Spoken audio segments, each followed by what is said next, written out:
Oke. Kita absen dulu. Agnes Olivia Mariadi.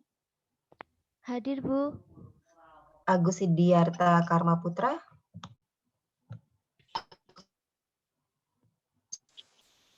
Agus. Kelihatan ya. Ahmad Bukhori. Hadir, Bu. Amirah Eno. Hadir, Bu. Ana Rosana. Hadir, Bu. Anisha Ayu Lestari. Hadir, Bu. Ardi Pribadi. Hadir, Bu. Astriarin Nalibroto. Hadir, Bu. Ataya Azahra. Hadir, Bu. Bakti Eka Suwandi. Hadir, Bu. Carolina Kristi.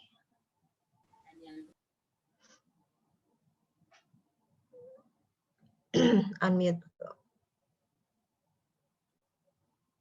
Dede Oktarina. Hadir, Bu. Dias Farika Tunisa. Hadir, Bu. Diava Paramita. Hadir, Bu. Diki Prenata Sitepu. Hadir, Bu. Firsta Nur Syabani. Hadir, Bu. Hizkia Vigo Arita Tarigan. Hadir, Bu. Iqbal Rifaya Rosid. Hadir, Bu. Irene Priti Pardede. Hadir, Bu. Kartika Ratri Delia Putri. Hadir, Bu. Kezia Nazareta Manurung. Hadir, Bu. Muhammad Hafid Dewanto. Hadir, Bu. Muhammad Robert Riza Pahlevi. Muhammad Robert. Belum hadir ya. Nabil Muhammad Rihilsi. Hadir, Bu. Rauzatul Makfiroh. Hadir, Bu. Rizky Trialda Kifa. Hadir, Bu. Siti Nur Faizah. Hadir, Bu. Tunjung Prihantoro. Hadir, Bu. Yesaya Roy Arvintarius. Hadir, Bu. Yusril. Hadir, Bu. Oke, berarti tinggal ini Muhammad Robert masuk nggak sih? Ada nih ininya.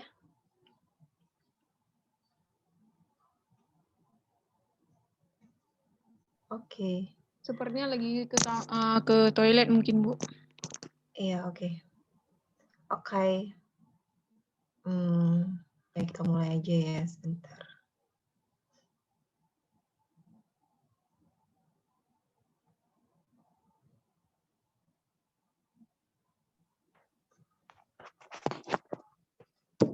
Sudah kelihatan?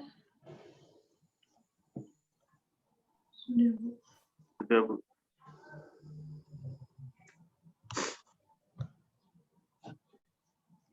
Oke. Hari ini kita akan belajar tentang KKP ya, Kertas Kerja Pemeriksaan. Kalau kemarin kalian sudah belajar tentang prosedur pemeriksaan ya, bagaimana caranya dari mulai penerbitan SP2, kemudian sampai prosedur untuk bikin SPHP, sampai juga LHP ya. Nah, sekarang kita akan lebih fokus ke pembuatan kertas kerja pemeriksaan. Nah, apa yang dimaksud dengan kertas kerja pemeriksaan? Kertas kerja pemeriksaan itu catatan secara rinci dan jelas yang dibuat oleh pemeriksa pajak mengenai prosedur pemeriksaan yang ditempuh, data, keterangan, dan atau bukti yang dikumpulkan, pengujian yang dilakukan, dan simpulan yang diambil sehubungan dengan pelaksanaan pemeriksaan. Nah, di sini catatan secara rinci dan jelas ya. Jadi di sini segala macam step-step yang dilakukan oleh pemeriksa ini harus ditulis di KKP. Kenapa? Ini kan akan jadi dasar pembuatan LHP ya.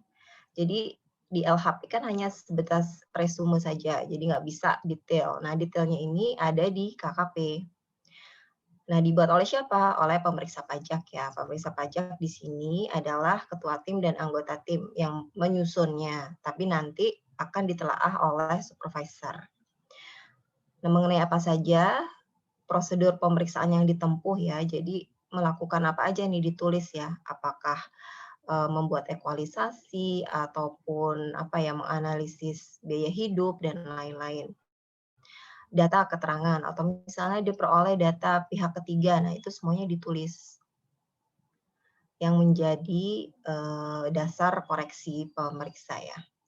Keterangan yang dikumpulkan, pengujian yang dilakukan apa saja, terus simpulan yang diambil, nah itu dituangkan semuanya dalam kertas kerja pemeriksaan. Nah, prinsip dalam membuat KKP adalah tulis apa yang dilakukan dan lakukan apa yang ditulis ya. Jadi nggak bisa kita bilang melakukan prosedur A, B, C, D, tapi yang sebenarnya dilakukan itu cuman A, B, C. Jadi benar-benar tulis apa yang dilakukan dan lakukan apa yang ditulis. Kenapa? Ini akan sangat bermanfaat ya bagi nanti kalian, terutama pemeriksaan pajak ya.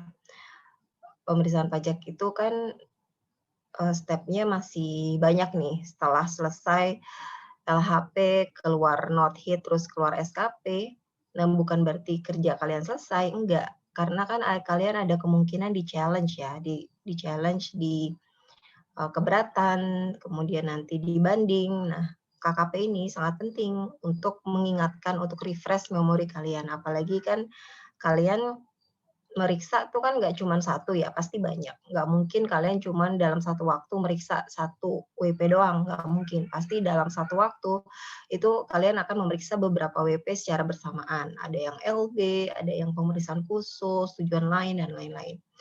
Nah, di sini fungsinya KKP adalah sangat penting untuk mendukung memori kalian lah ya, supaya ingat lagi, refresh lagi ketika nanti di-challenge di keberatan, ditanyain oleh penelaah keberatannya dulu dasar koreksinya apa sih? Kalau sekedar cuma lihat LHP kan kurang detail ya, apa sih dasar-dasarnya kurang kuat. Nah, KKP ini sangat penting untuk disimpan, apalagi nanti keberatan kan udah proses setahun tuh, apalagi nanti kalau ditambah lagi banding, bisa sampai 3 sampai 5 tahun. Belum lagi nanti PK. Nah, makanya kalian penting menyimpan KKP ini dan membuat KKP sedetail mungkin.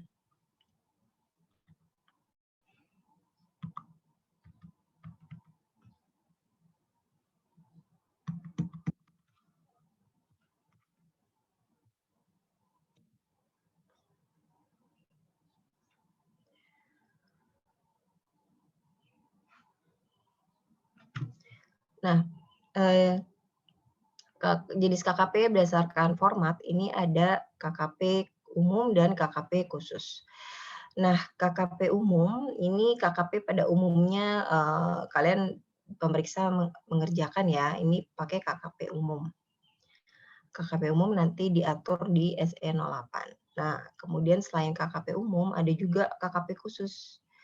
KKP yang tata cara penyusunannya diatur tersendiri dalam peraturan lainnya. Contohnya KKP transfer pricing nih nanti diatur tersendiri formatnya seperti apa.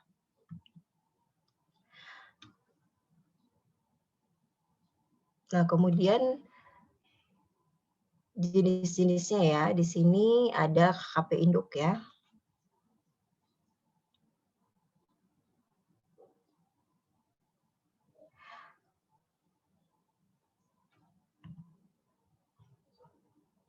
Oke, Robert. Ya.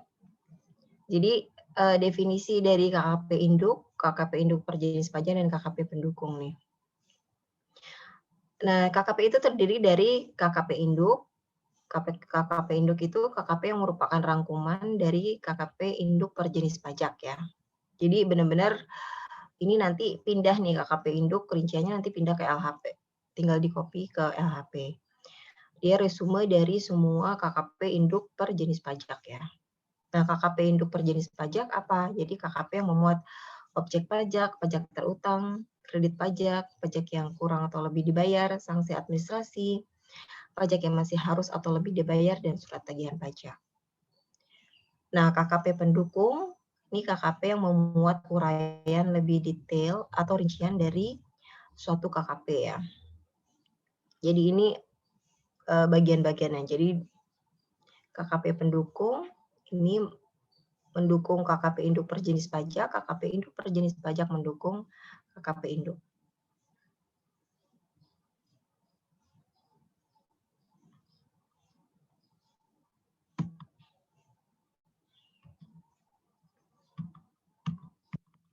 Apa sih? Bentar ya.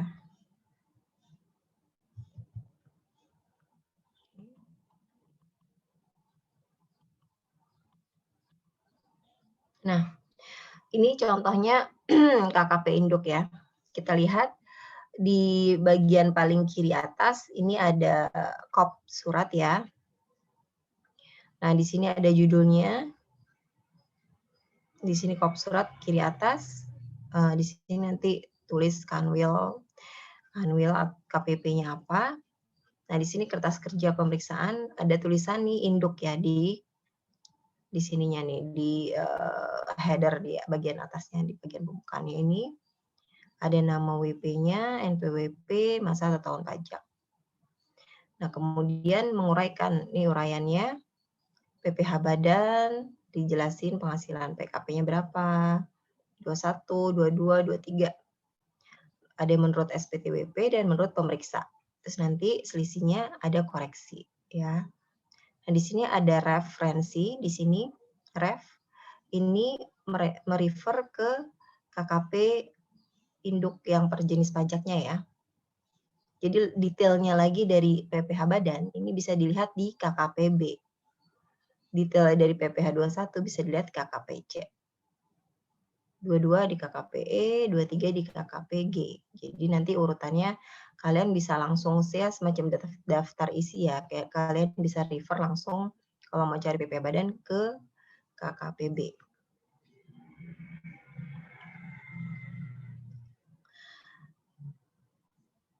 Nah, KKPB ini tadi KKP PPh badan ya. Di sini sama ada kop surat, kemudian PPh badan, di sini judulnya ada nama WP, NPWP, masa tahun pajak. Nah, di sini ada uraiannya. Nah, lebih jelas lebih detail lagi nih di sini ada peredaran usaha, HPP dan lain-lain. Menurut SPTWP pemeriksa koreksinya sama, cuma di sini kalau kalian ingin lihat lebih detail lagi tentang peredaran usaha, kalian lihat di KKP B1 ya. KKP pendukungnya. HPP lihat di B2 dan seterusnya ya.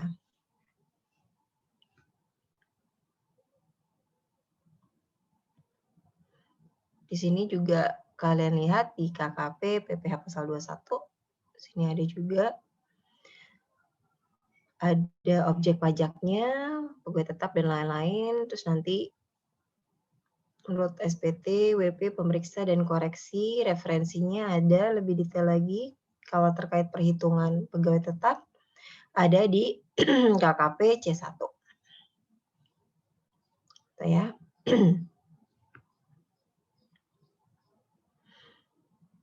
Nah, di sini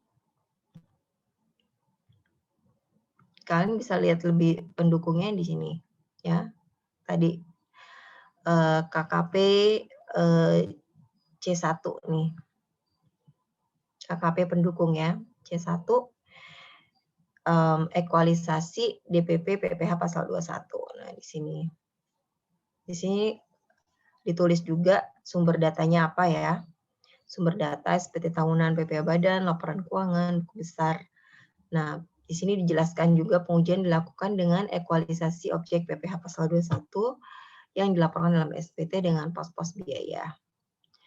Nah, di sini langsung ditulis detail perhitungannya dan dapat ya koreksinya berapa, apakah ada koreksi atau tidak. Nah, di bagian di bawah ini ada bagian penjelasan. Jadi uraian ini nanti simpulan pemeriksaan ya. Misalnya di sini hasil ekualisasi menunjukkan objek PPh 21 telah seluruhnya dipotong dan dilaporkan oleh wajib pajak. Dasar hukumnya PPh pasal 21. Nah, di paling bawah di sini ada nama pembuat KKP-nya. Di sini ada ketua tim sama anggota timnya, parafnya dan tanggalnya ditelaah oleh Nah, di sini namanya supervisornya ya, paraf tanggalnya. Di sini juga ada nih, di setiap KKP formatnya sama ya, kurang lebih ada di bagian atasnya itu identitas, di bagian tengah ini adalah detail penjelasan di KKP, dan di bagian bawah ini adalah resume dan juga dasar hukum dan validasi ya di sini. Dibuat oleh siapa, ditelah oleh siapa.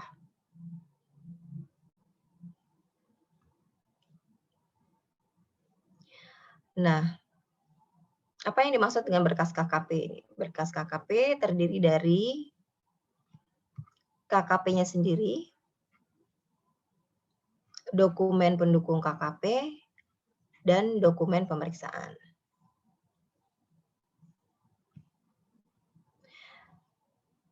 Ya, jadi berkas KKP ini terdiri dari KKP sendiri itu tadi, dokumen pendukung KKP, dan dokumen pemeriksaan. Dokumen pendukung KKP adalah dokumen yang diperlukan untuk mendukung atau sebagai sumber dalam pembuatan KKP ya, misalnya invoice atau daftar pelanggan, apalah ya, pokoknya dokumen pendukung untuk menyusun perhitungan di KKP.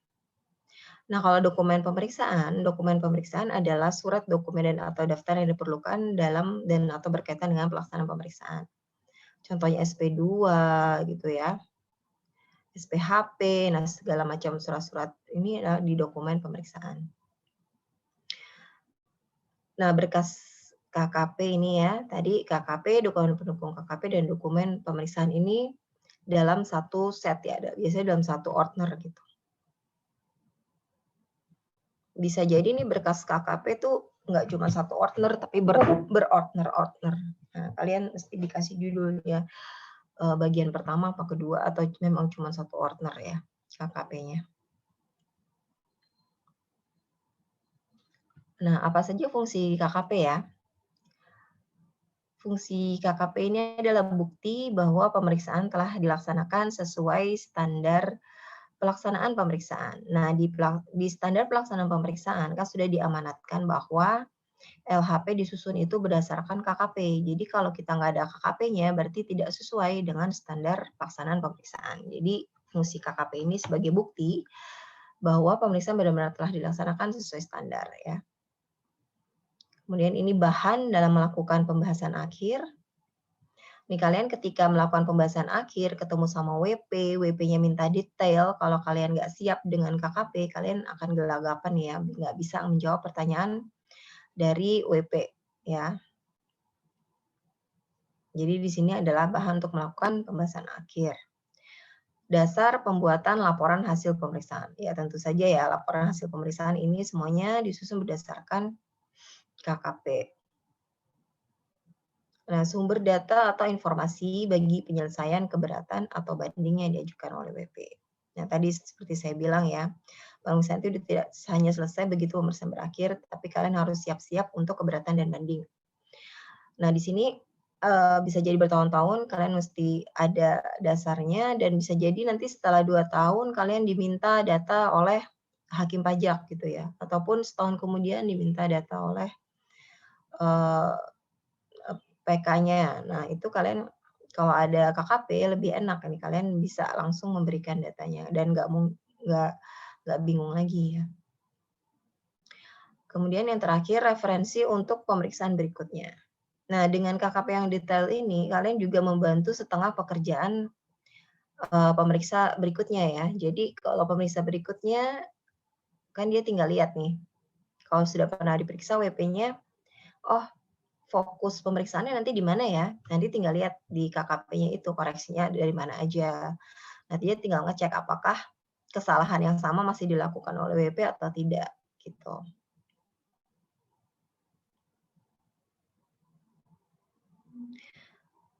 Nah, gambaran yang harus disajikan pada KKP ya, ini yang pertama prosedur pemeriksaan ya. Apa saja yang dilakukan oleh pemeriksa ditulis. Ini ya sudah ada ya di program ya.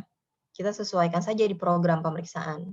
Apa saja yang ada di program, kita tulis. Kalau misalnya memang di program itu tidak bisa terrealisasi, ya ditulis saja, tidak bisa terrealisasi karena apa. Kemudian, data atau keterangan atau bukti yang diperoleh ya, disebutkan di sana dasar koreksinya apa, invoice kah atau apakah, nah ditulis bukti keterangan diperoleh atau data IOI. Bisa juga di situ ditulis juga ya. Nah, pengujian yang dilakukan apa saja tadi? Apakah evaluasi, apa pelacakan biaya hidup, dan lain-lain. Nah, kemudian simpulan dan hal lain dianggap perlu. Nah, simpulannya berdasarkan hasil pengujian dilakukan, prosedur yang dilakukan, ini terdapat koreksi berdasar berapa, dasar hukumnya jangan lupa ya. Dasar hukum harus disebutkan. Dasar hukum apa ini? Jangan cuman SE ya, jadi kalian harus lengkap ya, misalnya dari undang-undangnya di pasal berapa, kemudian nanti langsung ke bawahnya, misalnya langsung diamanatkan ke PMK nomor berapa, SE gitu boleh. Tapi jangan hanya sekedar SE ya, dasar hukumnya jangan hanya sekedar SE. Kalian kalau lihat SE, di SE itu kan ada tuh dasar pertimbangannya tuh di atasnya ada kan, undang-undang nomor berapa, PP-nya, PMK-nya. Nah, kalian sebutkan aja yang akhirnya menelurkan SE tersebut. Jadi, nah, karena kenapa? Kalau di pengadilan pajak, SE ini kalau sebagai dasar hukum ini kurang kuat ya. Kalau sebagai dasar hukum, karena kalau di pengadilan pajak yang paling rendah yang bisa dijadikan dasar hukum itu adalah yang mengikat wajib pajak keluar, which means paling rendah tuh PER ya. PMK atau PER. Karena SE ini sebenarnya adalah sifatnya internal ya, jadi hanya mengikat pegawai pajak, pegawai DJP. Kalau WP mau ngikutin sesuai kita, alhamdulillah. Kalau enggak pun, ya itu hak mereka gitu ya. Karena memang SE ini hanya mengatur internal gitu, menyebutkan bahwa ini loh pandangan dari DJP seperti ini. Kalau WP mau ikutin fine, lebih bagus karena sesuai, tapi kalau misalnya tidak, dia punya dasar yang kuat, ya nanti tinggal dibuktikan di pengadilan.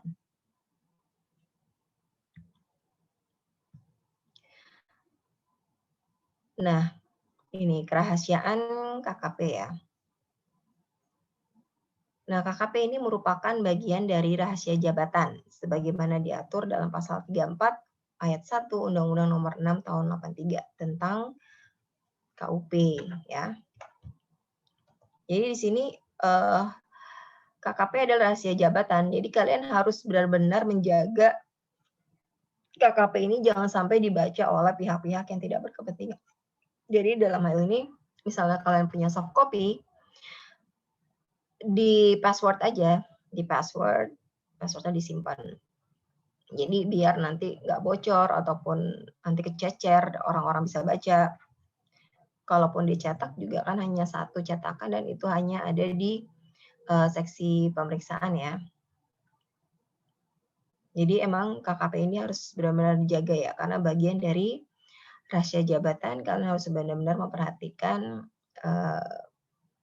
jangan sampai itunya tercecer ya, KKP-nya tercecer dan dia bocor kemana-mana.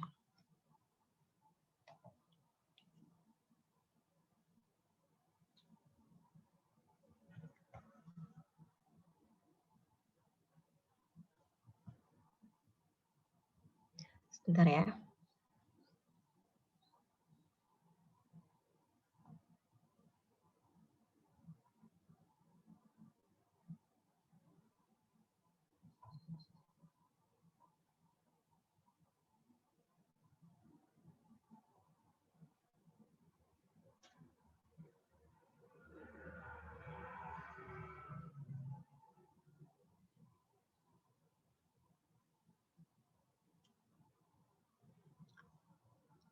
Nah, pembuatan dan penelaahan KKP ya.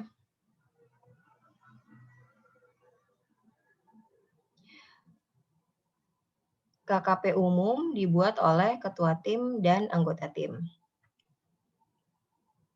Di sini tadi ya, ketua tim dan anggota tim membuat KKP, kemudian ditelaah oleh supervisor. KKP induk per jenis pajak, dan KKP pendukung harus dibuat sesuai ruang lingkup pemeriksaan, rencana pemeriksaan, dan atau perubahan rencana pemeriksaan ya. Jadi harus align gitu antara rencana pemeriksaan, nanti di KKP-nya juga sesuai, jangan sampai rencana pemeriksaannya memeriksa A, di KKP-nya meriksa B gitu ya. Nah, dalam hal terdapat pos atau pos turunan yang tidak diperiksa berdasarkan rencana pemeriksaan dan atau perubahan rencana pemeriksaan, KKP harus mengungkapkan bahwa pos atau pos turunan tersebut tidak diperiksa ya. Tuh, jadi nanti ditulis aja berdasarkan rencana pemeriksaan memang pos tersebut tidak diperiksa. Ataupun nanti ada pos baru, berarti nanti harus merubah rencana pemeriksaan untuk bisa diperiksa. Ataupun nanti kalau misalnya ternyata tidak diperiksa karena kondisi atau keadaan, nah di situ juga dituangkan di rencana pemeriksaan. Nah, penelaahan KKP umum dilakukan oleh supervisor.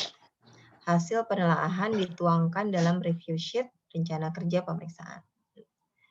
Nah, KKP ini ada review sheet-nya ya, jadi di situ detail menjelaskan kapan dibuatnya, kemudian kapan ditelaah oleh supervisor.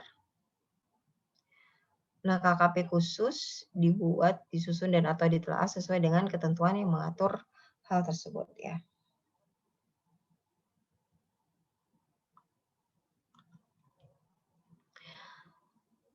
Nah, di sini format KKP tadi ada bagian atas, itu dibakukan, tadi yang di bagian informasi itu, bagian tengah, bagian satu ini adalah yang di keterangan itu tidak dibakukan, bagian 2-nya dibakukan, bagian bawah dibakukan. Ya, kita masuk bagian atas ya. Di sini format KKP. Kita lihat di bagian atas itu ada kop surat, di sini ada nama identitas kantornya ya, UP2-nya. Judulnya kertas kerja pemeriksaan, di sini tulis nama KKP-nya. Ada nama WP, NPWP, masa tahun pajak. Nah, ini dibakukan ya. Jadi semua KKP formatnya seperti ini. Nah, bagian tengah, bagian pertama ini bebas pemeriksa berkreasi sesuai dengan temuannya masing-masing ya. Bagaimana cara menuangkannya yang paling baik di dalam KKP. Ini hasil koreksinya seperti apa. Nah, bagian tengah yang kedua di sini penjelasan. Ini uraian dan dasar hukumnya. Ini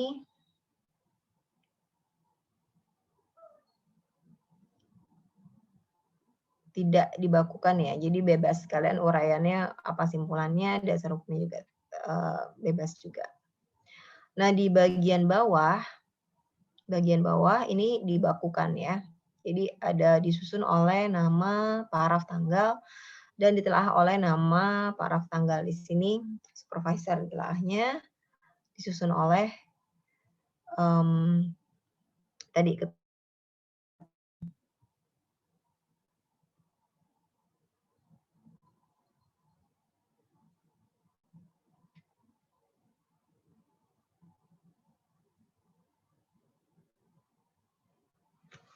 sebentar ya. Yes, nih.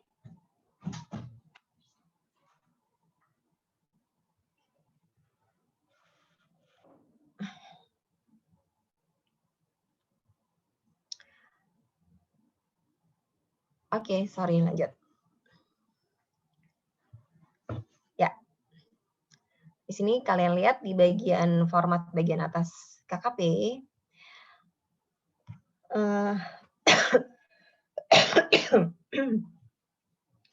Nah, di sini ada nomor 1 ya, diisi dengan unit pelaksana pemeriksaannya. Kalau KKP biasanya nanti, KPP, ada nama kanwilnya dulu, Kanwil DJP Jakarta Timur misalnya, terus nanti KPP Pratama Jakarta Matraman misalnya. Kemudian judulnya kertas kerja pemeriksaan, judulnya apa? KKP PPH Badan atau 21 atau apa yang lainnya juga. Di sini kemudian nama WP, NPWP, dan masa tahun pajak yang diperiksa. Ini di bagian atas KKP ya. Nah, di bagian tengah KKP ada 2 bagian. Jadi yang di bagian pertama ini formatnya tidak dibakukan ya, tapi harus mencantumkan sumber datanya dari mana, bukti yang dikumpulkan seperti apa, teknik dan prosedur pemeriksaan yang digunakan apa, kemudian ada uraian atau simpulan hasil pemeriksaan. Nah, yang bagian kedua, di bagian tengah KKP ini formatnya dibakukan ya. Jadi yang pertama, penjelasan dilakukannya koreksi ya. Dan penjelasan tidak dilakukannya koreksi, kemudian uraian lain dipandang perlu, dan ada dasar hukumnya. Yang penting adalah ada penjelasan dan dasar hukumnya.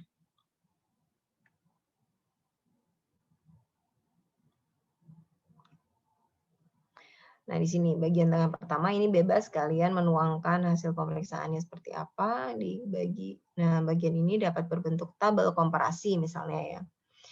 Membandingkan nilai posturan menurut SPT wajib pajak dengan nilai menurut pemeriksa pajak, kecuali dalam hal pemeriksaan dilakukan dalam rangka pemeriksaan ulang, maka yang dibandingkan adalah nilai pos atau pos turunan menurut penetapan sebelumnya dengan nilai menurut pemeriksaan pajak.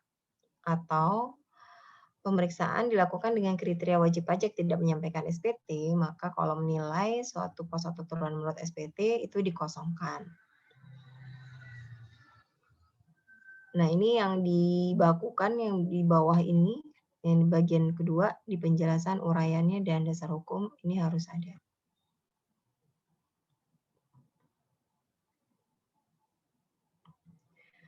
Oke, sampai sini ada yang mau bertanya nggak?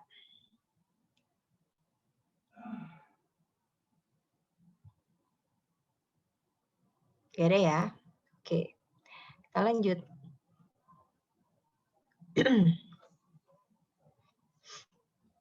Nah, yang perlu kalian ingat nih dalam membuat KKP, jadi kalau misalnya bagian tengahnya itu lebih dari 1 halaman, kalian harus mencantumkan di sini, ada keterangan di bawah. Di kanan bawah, halaman 1 dari 3, indeks B.1.1.1 ya. Jadi di sini ada indeksnya ya. Nah, bisa jadi kalau kalian tadi di bagian tengah kan cuman kecil tuh ya space-nya. Nah, kalian butuh lebih dari 1, tapi harus dicantumkan. Jadi kalian tahu sebenarnya KKP itu terdiri dari berapa halaman ya, gitu. Kalau misalnya jangan sampai ada missing link gitu, ada bagian yang hilang. Nah, di sini harus dijelaskan halaman 1, 2, 3. Ya, indeksnya format KKP-nya KKP berapa? B1, B11. Nah, disebutkan indeks KKP-nya.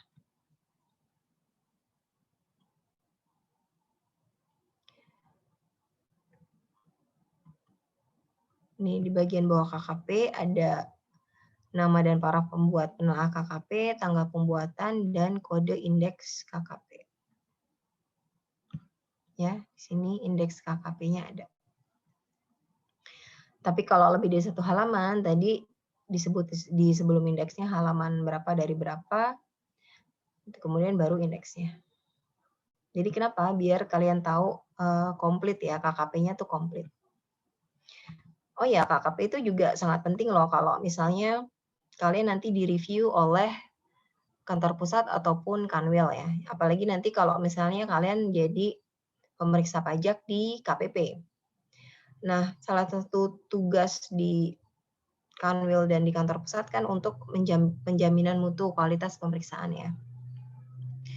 Nah, untuk menjamin kualitas pemeriksaan, biasanya dari Kanwil ataupun kantor pusat ini melakukan peer review namanya ya. Peer review itu adalah memeriksa pemeriksaan yang sudah selesai ya. Jadi melihat apakah pemeriksaan yang dilakukan oleh pemeriksa tersebut sesuai dengan standar pemeriksaan atau tidak ya. Jadi dicek semuanya dan termasuk KKP. KKP itu kan akan dicek ya. Makanya semakin komplit semakin bagus nanti kalian nilainya juga ketika di peer review kan bagus gitu. Oke, nah di kertas kerja pemeriksaan ini contohnya. Di sini KKP biaya usaha lainnya ya. Di sini ada uraian, kemudian nah dijelaskan lagi nih kenapa pos berikut tidak dilakukan pemeriksaan. Jadi di sini perjalanan dinas, kemudian gedung. Nah, ini dijelaskan kenapa di sini tidak ada referensi KKP-nya ya, karena tidak dilakukan pemeriksaan berdasarkan rencana pemeriksaan dan perubahan rencana pemeriksaan. Jadi yang dikasih referensi KKP ini hanya yang berdasarkan pos-pos yang ada di rencana pemeriksaan. Nah, di sini dilihat biaya usaha lainnya indeksnya B3. Kemudian detailnya tentang gaji ada di KKP B31, pemasaran B32, sewa B33, konsultasi 34 dan 35 ya. Nah, kalian lihat B31-nya nanti ini di mana ya? Lihatnya di sini kanan bawah. Nah, biaya usaha lainnya ini berarti KKP-nya B3, KKP B3.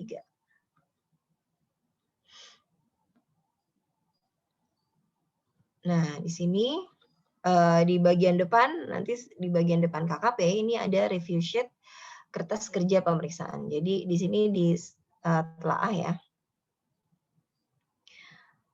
Jadi misalnya begitu si ketua tim, anggota tim selesai nih mengerjakan tadi KKP gaji, misalnya gaji pegawai tetap. Nah, ditulis aja kode indeks KKP-nya berapa. Kemudian di uraian penelaahan supervisornya apa? Oh, misalnya hitungannya kurang komplit atau kurang akurat, ada kesalahan hitung di sini penelaahan supervisornya. Nanti uraian tindak lanjutnya apa? Oh, sudah diperbaiki tanggal berapa gitu ya. Kalau misalnya sudah oke ya nanti sini berarti ini sudah bagus gitu misalnya. Jadi di sini ada jelas review sheet, jadi jelas juga ini KKP selesainya kapan, kemudian LHP-nya dibuatnya kapan, dan lain-lainnya.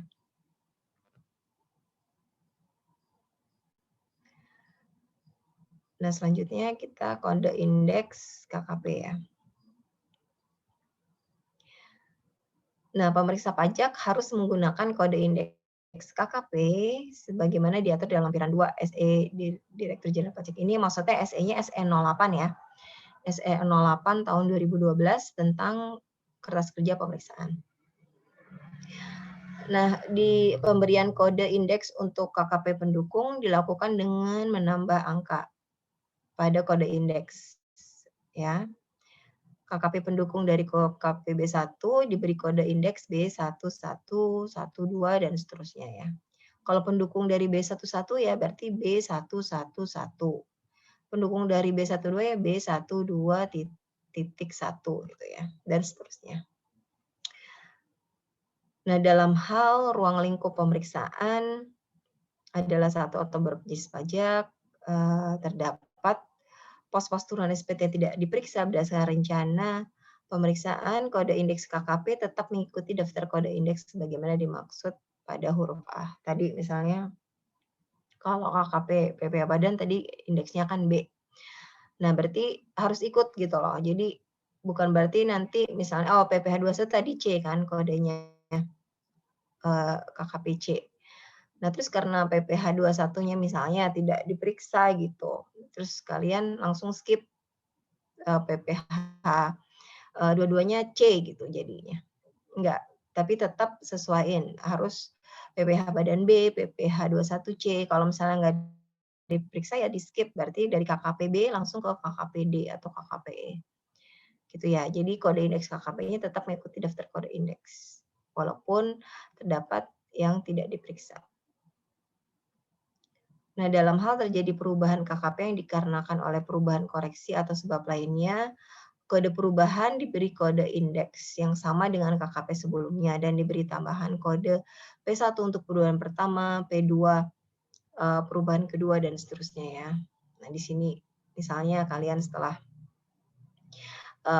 pembahasan akhir nih sama WP, kemudian ada perubahan koreksi karena ternyata setelah dijelaskan WP koreksi kurang kuat, nah berarti kalian beri tambahan kode P1 gitu ya, perubahan 1 berubah berdasarkan hasil pembahasan akhir, ininya berubah koreksinya.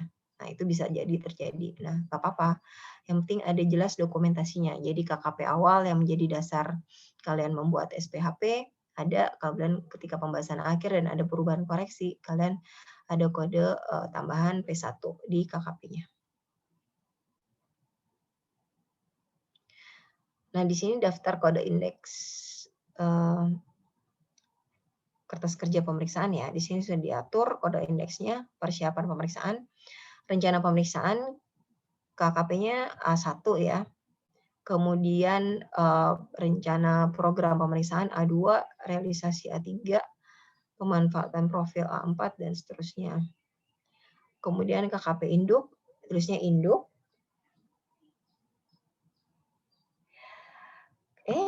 Sorry.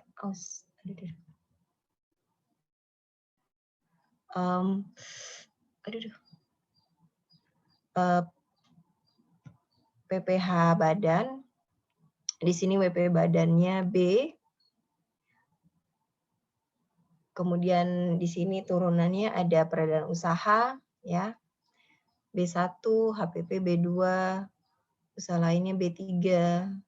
Nah, di sini disesuaikan aja ya. Bisa juga ada tambahan, bisa ditambahkan dan seterusnya. Kemudian PPH 21 tidak final C, yang final D, 22 E dan F, 23 G dan H, 26 I dan J. PPH final K, L dan M. Ya, jadi kalian harus ngikutin ini. Jadi misalnya kalian langsung misalnya nih PPH dua-duanya nggak ada, terus bukan berarti nanti kalian menamakan KKP PPH 23-nya jadi E sama F gitu, urut itu enggak, tapi ya udah di skip aja langsung KKP GH EF-nya nggak ada misalnya.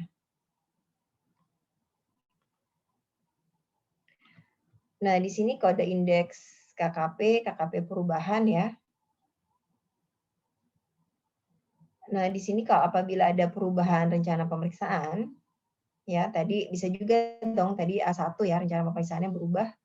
Kemudian perubahan koreksi berdasarkan tanggapan wajib pajak dan atau pembahasan atas hasil pemeriksaan tadi ya, bisa juga terjadi perubahan nih. Perubahan di KKP-nya. Kemudian bisa juga perubahan koreksi berdasarkan risalah tim pembahas atau tim quality assurance pemeriksaan.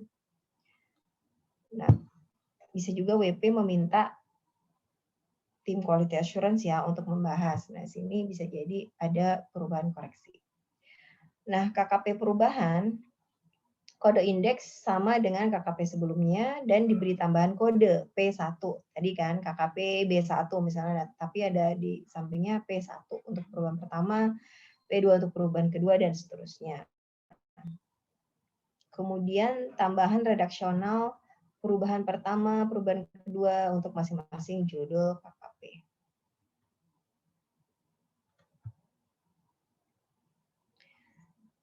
Di sini ya contohnya. Kertas kerja pemeriksaan, pemasaran, perubahan pertama, sumber datanya apa, kemudian pengujian dilakukan melalui penelusuran terhadap bukti-bukti pendukung transaksinya, di sini dijelaskan. Nah, di bagian penjelasan, di sini dijelaskan ya kenapa berubah nih. Kemudian pada KKP B32 menjadi dasar SPT, menjadi dasar SPHP, dilakukan koreksi atas biaya pemasaran ya. Karena adanya pengeluaran pada pos pemasaran tidak didukung dengan bukti-bukti yang valid dan relevan. Dasar hukumnya pasal 12 ayat 3 UU KUP dan pasal 6 ayat 1 UU PPH ya. Seperti saya tadi bilang, dasar hukum undang-undang jangan sampai cuman SE doang ya. Pada saat pembahasan akhir, pemeriksa menyampaikan bukti atas pengeluaran yang terjadi sehingga dibatalkan ya. Gitu.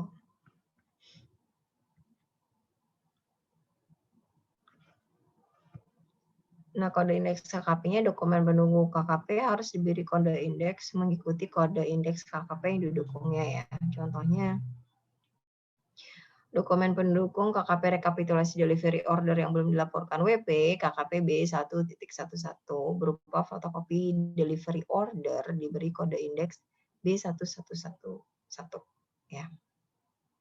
Dokumen pendukung KKP ini, jadi harus dikasih indeks juga. Jadi bisa fotokopi delivery order atau fotokopi invoice, nah dikasih kode indeks sebagai dasar pendukung KKP-nya.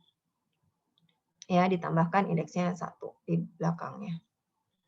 Kalau ada 2 ya titik 2 dan seterusnya.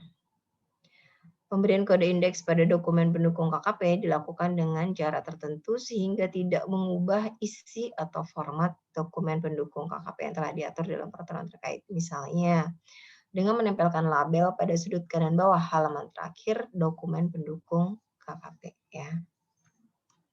Jadi tadi di bagian kanan bawah.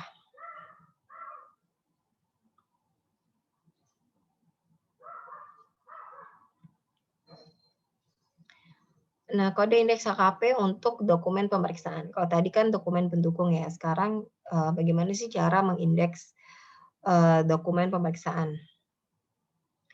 Nah, dokumen pemeriksaan ini harus diawali dengan kode indeks DOK ya, DOK, dokumen, ditambahkan dengan angka secara berurutan. Pemberian kode indeks pada dokumen pemeriksaan dilakukan dengan cara tertentu sehingga tidak mengubah isi atau format dokumen pemeriksaan yang telah diatur di peraturan terkait. Jadi menempelkan label pada sudut kanan bawah halaman terakhir dokumen pemeriksaan ya. Jadi tempel aja label gitu atau post-it 3M itu yang kecil itu ditulis kodenya, ditempel aja di dokumennya. Rincian jenis dokumen pemeriksaan diatur pada lampiran 3 ya. Kita lihat. Jadi kalian nanti referensinya untuk KKP adalah baca di SE 08 tahun 2012. Nah, kode indeks KKP referensi adalah kode indeks berkas KKP yang menjadi sumber rujukan KKP yang dibuat. Pemeriksa harus mencantumkan referensi dalam hal isi suatu KKP merujuk pada berkas KKP lainnya. Kalau dia udah yang paling bawah ya nggak perlu lagi, gitu ya. Misalnya, jadi tadi dasarnya misalnya dokumen rekapitulasi order tadi berarti referensinya B1.111 ya.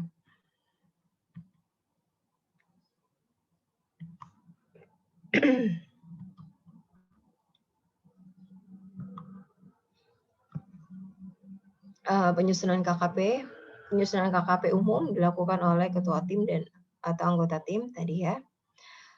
Penyusunan KKP berdasarkan urutan indeks dalam suatu berkas KKP. Jadi diurutin dari A sampai M tadi ya kalau lengkap tuh. A sampai M kemudian sesuai dengan indeks masing-masing ya. Jadi B111 sampai 1 titik terakhir itu baru masuk ke C dan seterusnya. Nanti biasanya kalian tempelin warna-warni lah ya, biar penanda, biar cepat carinya.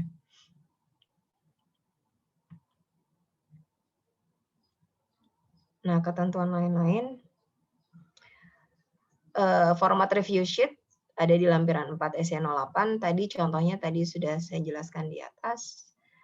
Nah, review sheet KKP dan daftar kode indeks berkas KKP merupakan bagian yang tidak terpisahkan dari berkas KKP ya.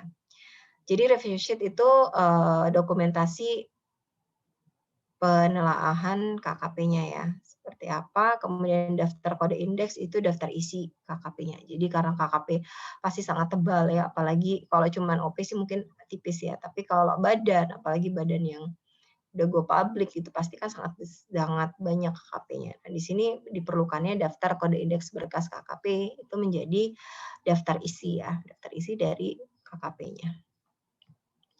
Nah, berkas KKP harus dilengkapi daftar kode indeks ya, tadi lampiran 5. Format KKP dapat diterapkan pada kertas kerja pemeriksaan tujuan lain sepanjang belum diatur pada ketentuan tersendiri. Contoh pembuatan KKP ada di lampiran 6. Ya tadi contoh-contohnya sebagian sudah tadi kalian lihat ya. Nah, di sini contoh daftar kode indeks berkas kertas kerja pemeriksaan. Di sini KKP-nya apa aja, dokumen pemeriksaannya apa aja, indeksnya, kode-kodenya apa aja. Nah, di sini harus dijelaskan.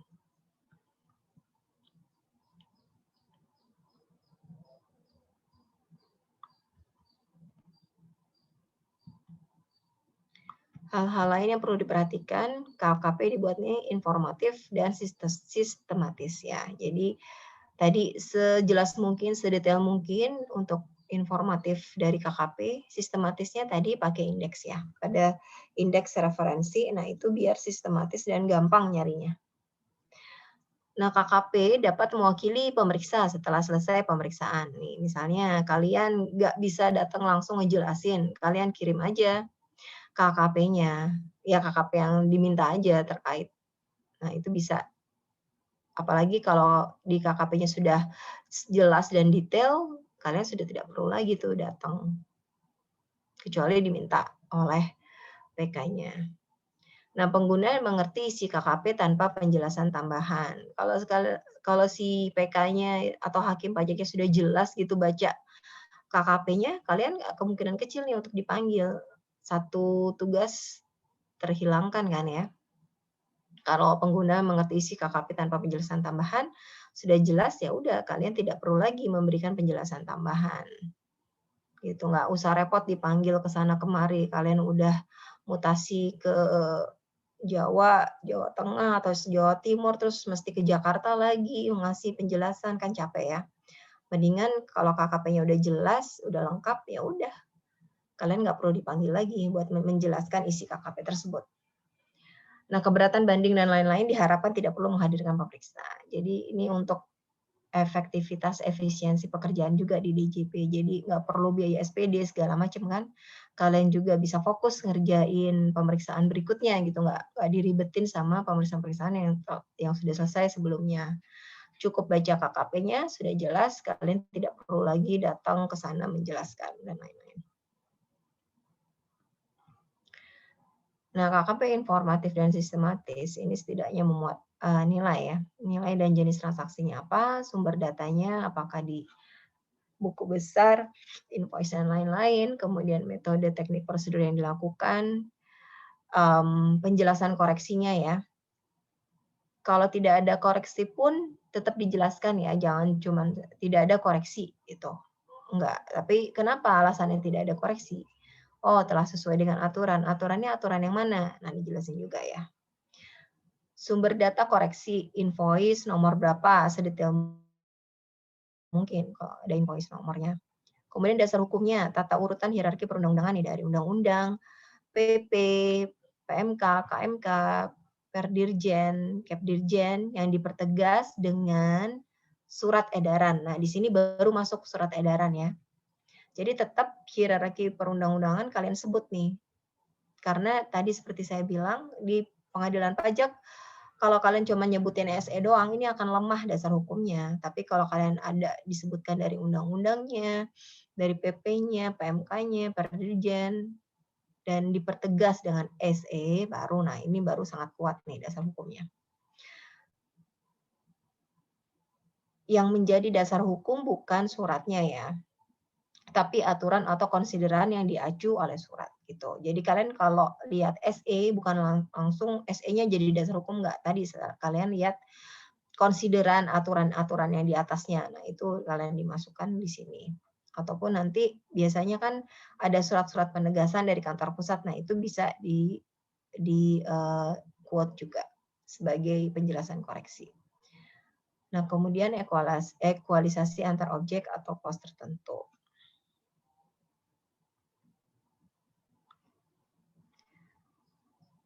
Nah, KKP ini bukan rekapan ya, tapi hasil pemeriksaan dan pengujian. Kecuali atas kredit. Nah, yang benar-benar berupa hasil rekapan ini adalah kredit pajak ya. Kredit pajak ini kalian rekap dari semua bukti-bukti pembayarannya wajib pajak. Nah, Cuman kalau untuk jadi jangan cuman KKP itu hanya menjadi validasi atas buku besar WP terus kalian confirm enggak, tapi ya kalian harus benar-benar datang ke lapangan menguji apakah angka-angka yang di buku besar tersebut sesuai atau tidak. Nah, KKP ini merupakan dokumentasi proses pemeriksaan ya, dari persiapan sampai dengan pelaporan, ya, sampai dengan LHP keluar. Nah, ini juga dilakukan sistematis, lengkap dengan indeks dan pendukungnya. Tadi ada dokumen pendukung dan dokumen pemeriksaan. Nah, KKP soft copy, hindari melakukan input angka tanpa menyebutkan sumbernya. Ya, jadi lakukan link data dengan KKP sumbernya apabila sama-sama soft copy gitu ya. Jadi kalian saling nge-link nih kalau KKP soft copy ya. Jadi ada KKP sumbernya. Dan jadi ketika kalian melihat KKP soft copy itu jelas, oh ini angka ini asalnya dari mana nih gitu.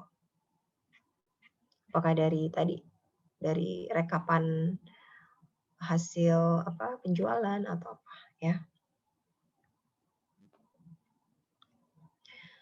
Nah, sistematika KKP ya.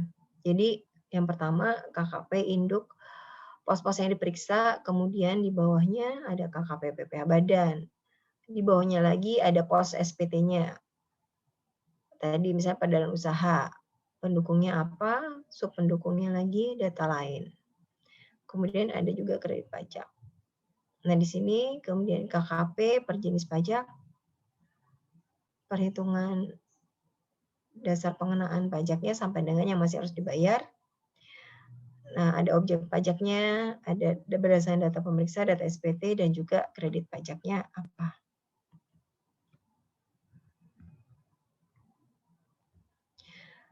Nah, koreksi fiskal dan hasil pemeriksaan ya. Penyesuaian fiskal positif di pasal 9 UU PPh. Kemudian bisa juga fiskal negatif, objek final, dan penyesuaian lainnya.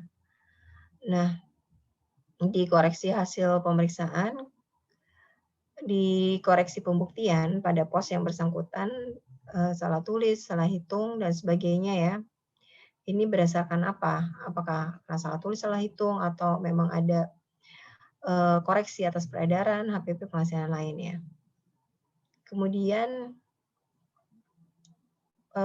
koreksi pasal 469 Undang-Undang PPh ya, masuk dalam koreksi fiskal.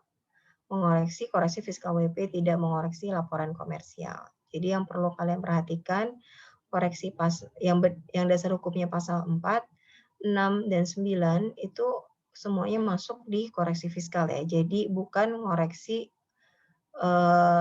peredaran usahanya gitu ya. Koreksi peredaran usaha itu karena memang kalian berdasarkan pengujian di lapangan. Tapi kalau cuma koreksi-koreksi tadi penyesuaian fiskal pasal 469 itu nanti semuanya masuk di koreksi fiskal. Jadi bukan koreksi di pos-posnya.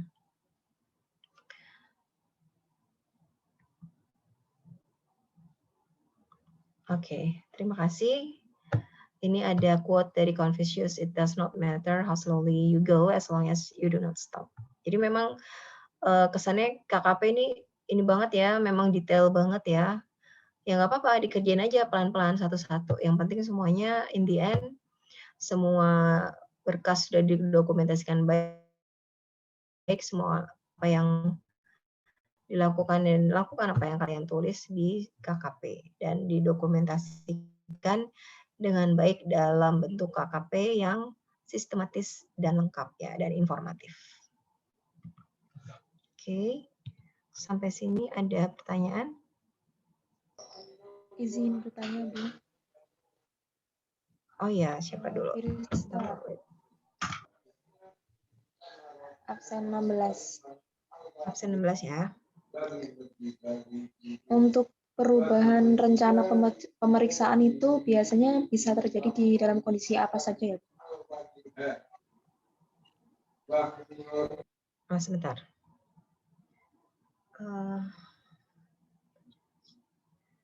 Tadi nomor 16 ya? Iya, Bu.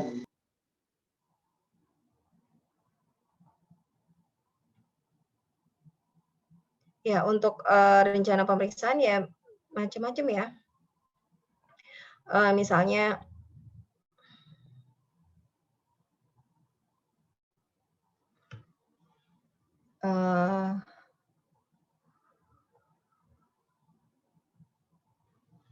ya, kenapa nggak jadi diperiksa posnya ya?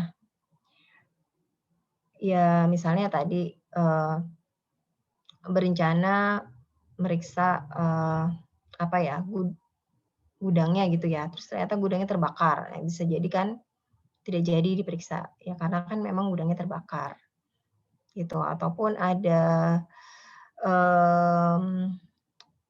misalnya berdasarkan data itu sudah confirm gitu ya, sudah cocok. Nah, itu bisa juga tidak jadi diperiksa gitu ya, karena dia berdasarkan data-data pemeriksa itu sudah pernah diperiksa sebelumnya, nggak jadi gitu. Nah, itu juga bisa nggak jadi diperiksa di rencana pemeriksaannya. Gitu. Yang penting di rencana pemeriksaan itu kenapa kita harus fokus ya, jadi nggak semuanya diperiksa, karena memang kita keterbatasan jangka waktu ya, pemeriksaan ya. Jadi kita harus benar-benar fokus ngerjain yang kira-kira material gitu ya. Material bisa jadi koreksi di pemeriksaan. Gitu. Bisa juga nambah ya, bisa juga nambah. Bukan berarti berkurang bisa, nambah juga bisa. Misalnya setelah kalian dalam udah kalian ketemu WP, udah wawancara dengan pegawainya, terus kalian ngelihat, loh kok ini ada transaksi hubungan istimewa nih misalnya ya dengan vendornya oh itu ternyata vendornya masih punya hubungan istimewa sama WP, kok nggak dilaporin ya? Nah itu bisa juga nambah tuh, kalian bisa ngecek, apalagi ternyata nilainya material. Nah kalian ada penambahan pos gitu ya, untuk mengecek hubungan istimewanya gitu. Bisa jadi seperti itu. Jadi memang sangat fleksibel ya rencana pemeriksaan itu, tergantung nanti kalian ketika di lapangan ketemunya apa, bukan berarti rencana pemeriksaan itu nggak bisa diubah. Jadi bisa diubah sesuai dengan kondisi di lapangan. Oh iya, baik Bu, terima kasih.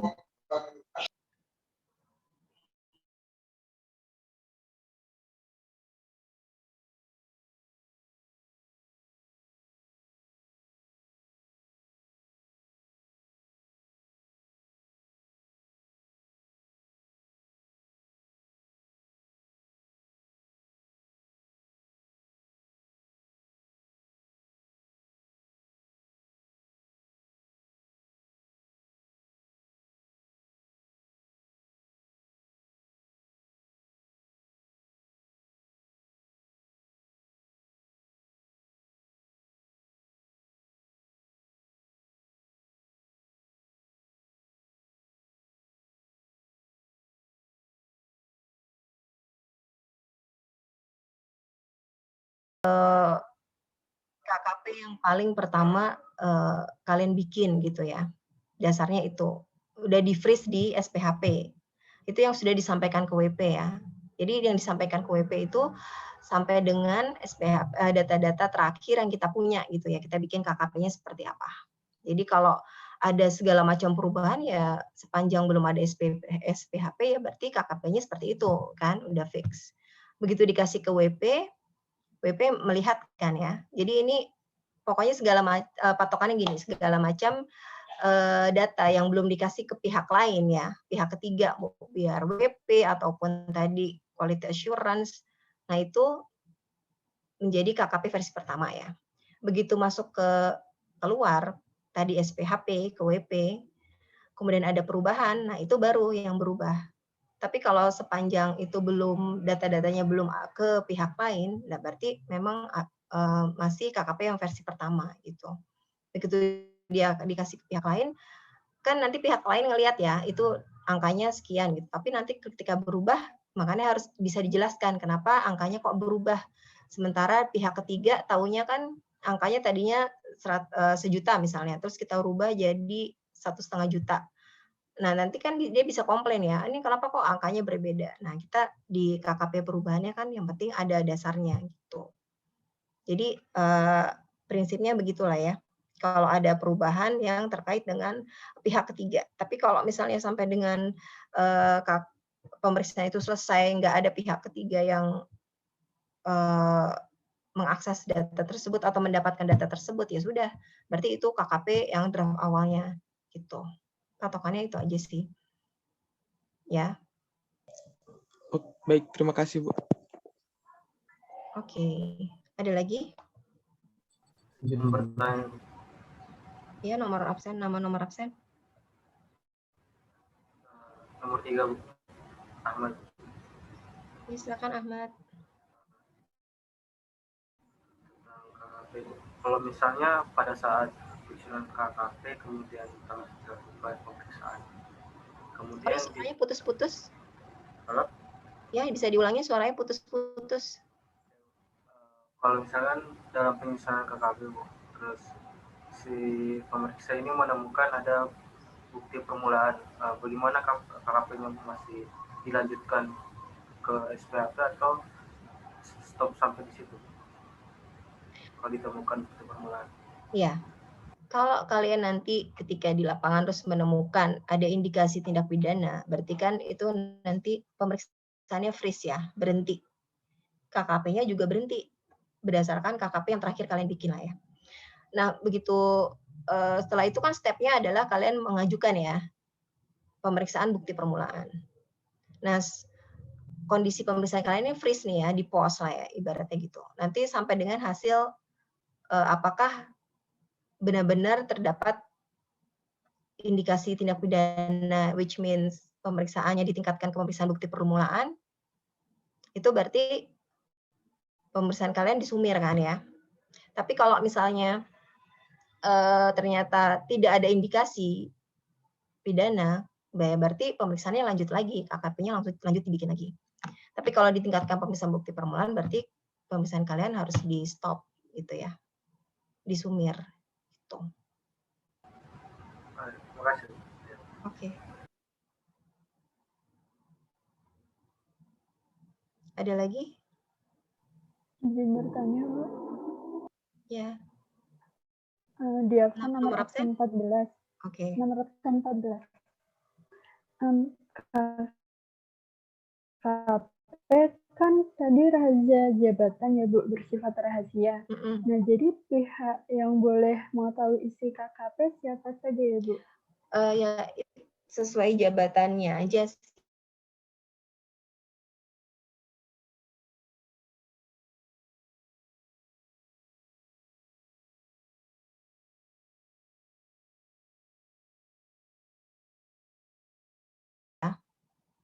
Nah, ini tidak boleh tahu. Dalam hal ini kalian ya harus benar-benar dijaga lah, jangan sampai pihak-pihak di luar DJP itu bisa tahu, apalagi saingannya WP kan berbahaya ya. Itu ibaratnya jeroannya si WP di KKP itu gitu. Nah, itu yang tidak boleh sampai bocor ke pihak lain ya. Sesuai rahasia jabatan aja. Tentunya kalau misalnya kepala seksi pemeriksaan ya berhaklah dia tahu ya. Terus kemudian kalau ada quality assurance ya dia juga boleh mengakses juga.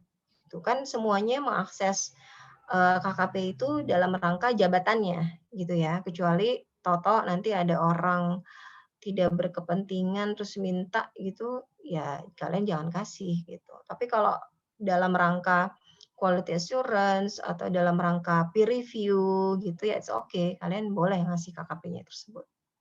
Gitu ya. Oh, jadi WP tidak boleh mengetahui ya, Bu? Oh, WP tahu dong waktu kita. Maksudnya gini, KKP-nya KKP-nya tidak kalian berikan ke WP ya kan? Tapi kan KKP itu menjadi dasar SPHP kan? SPHP itu ketika kalian SPHP pasti kalian menerangkan dong ke WP, ini kenapa saya ngoreksinya seperti ini. Pasti dasarnya kan KKP juga gitu. Kalau WP pasti tahu lah. Tapi maksudnya bukan berarti KKP-nya itu diserahkan ke WP, enggak ya. Tapi WP tahu dasar perhitungannya pemeriksa berdasarkan KKP itu seperti apa ketika di pembahasan akhir di SPHP. Gitu. Ketika pembahasan akhir kan pasti juga WP akan dijelaskan ya, oh dasar pemeriksa ngoreksinya seperti ini loh, perhitungannya seperti ini. Nah itu kan sama juga kalian memberitahukan KKP kan ke WP-nya, gitu. Yang di sini yang nggak bisa ya misalnya pihak di luar WP seperti kayak tadi apa namanya saingannya WP, jangan sampai juga ya perusahaan saingan WP, kompetitor WP gitu, yang nggak boleh kalian berikan. Gitu. Oh, baik. Terima kasih. Iya, sama-sama. Izin bertanya, Bu. Iya, silakan. Saya Yusril absen 30. Saya mau bertanya tadi, KKP itu kan salah satu formatnya ada bagian tengah. Di bagian tengah itu ada bagian yang memuat teknik dan prosedur yang dilakukan oleh pemeriksa. Nah, sementara saya lihat tadi di contohnya itu yang ada cuman tabel, terus ada yang menurut SPTWP sama menurut pemeriksaan.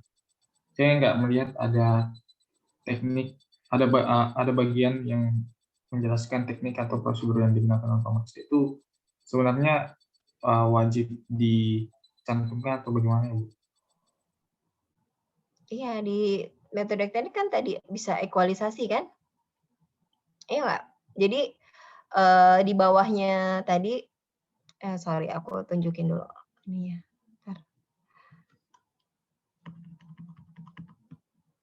Ntar ya, tadi ada kok.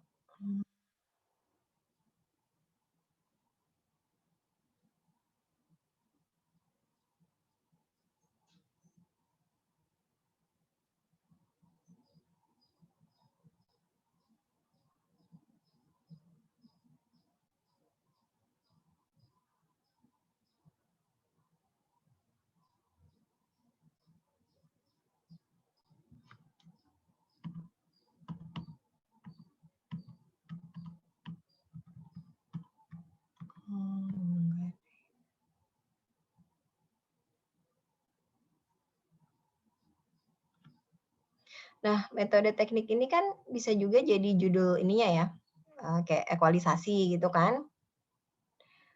Itu kan salah satu teknik kan, ekualisasi itu, ya nggak? Iya, Bu. Nah, di sini udah disebutkan sih hasil ekualisasi nih. Sorry.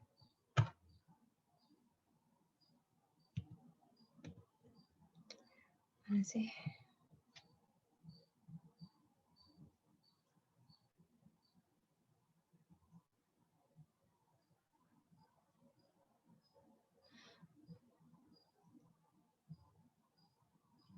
Nah, di sini.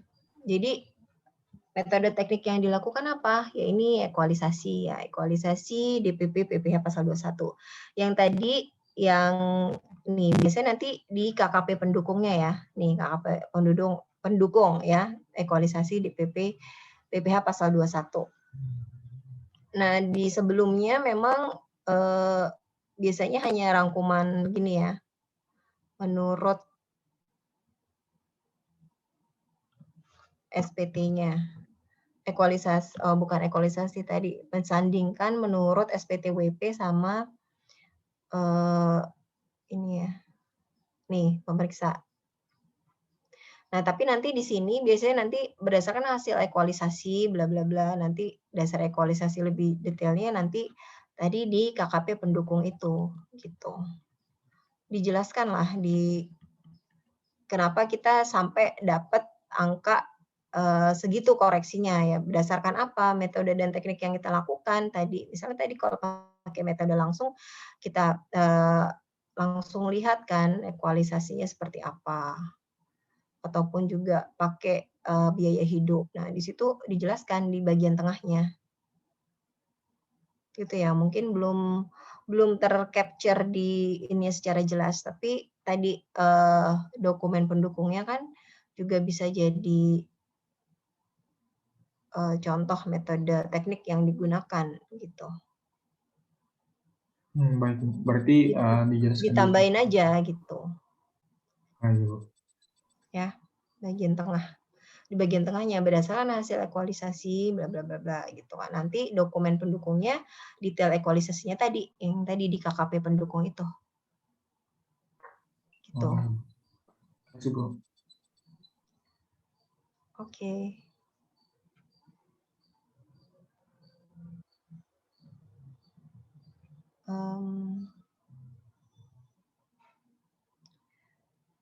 Ada lagi nggak yang mau nanya? Bu, izin bertanya, Bu. Silakan. Proses penelaan oleh supervisi kan berarti bagian dari pengawasan pemeriksaan ya, Bu. Untuk proses pengawasan pemeriksaan mungkin dari proses mengawal gitu, Bu. Ada nggak, Bu, proses mengawal dan mengawasi saat proses itu, Bu? Jadi nggak cuman ditelaah di akhir itu, Bu, prosesnya. Apakah proses pengawasan itu hanya di akhir aja dari supervisor, Bu? Gitu. Oh ya, kalau proses seperti itu kan tidak perlu itu kan sudah wajib ya tugasnya supervisor seperti itu. Dia pasti akan mengarahkan anak buahnya ya, dia pasti akan rajin mengingatkan, ini udah sampai mana nih pemeriksaannya gitu, udah sampai mana, apa aja yang udah dilakukan gitu. Ketika mau turun ke lapangan, dia juga pasti ikut ya, ikut ke lapangan, terus nanti ngecek, terus nanti diarahkan lah, dan si ketua tim sama anggota timnya juga pasti akan bertanya lah kepada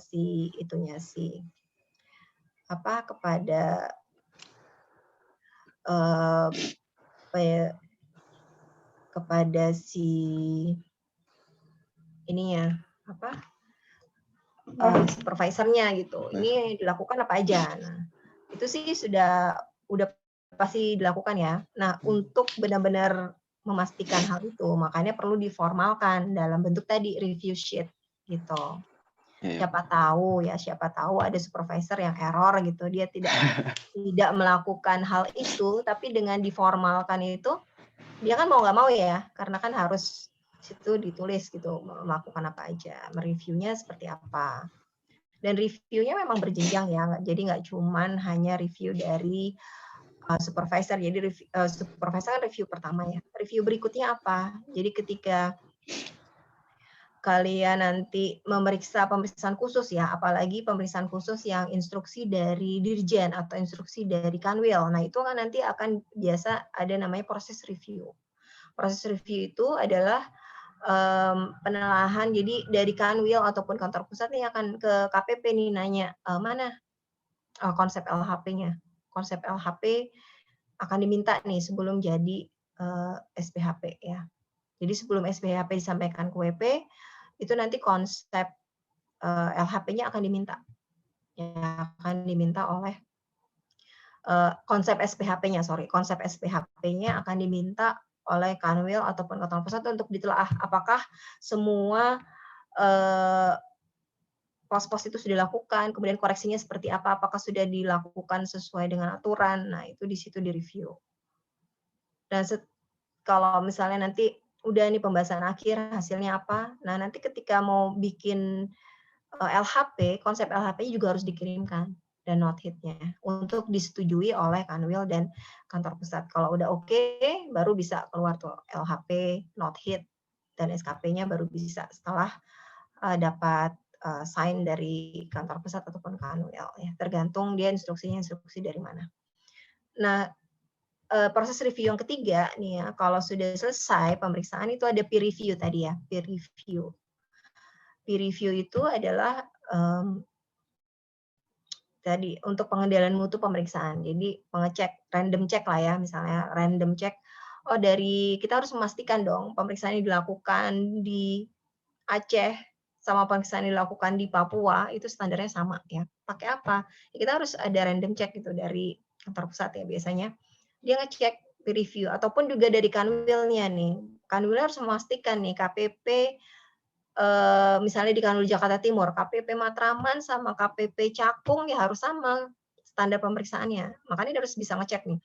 Dia ngecek pelaksanaan pemeriksaan di KPP Matraman sama di Cakung dengan peer review. Apakah sama atau enggak, ataupun ada perbedaan, kira-kira di bagian mana yang harus diperbaiki gitu. Sama kalau di kantor pusat, dia kan peer review-nya seluruh Indonesia, berarti dia harus memastikan yang di KPP Aceh sama di KPP Papua tuh sama kualitas hasil pemeriksaannya. Jadi memang review di pemeriksaan ini sangat banyak ya, berjenjang gitu.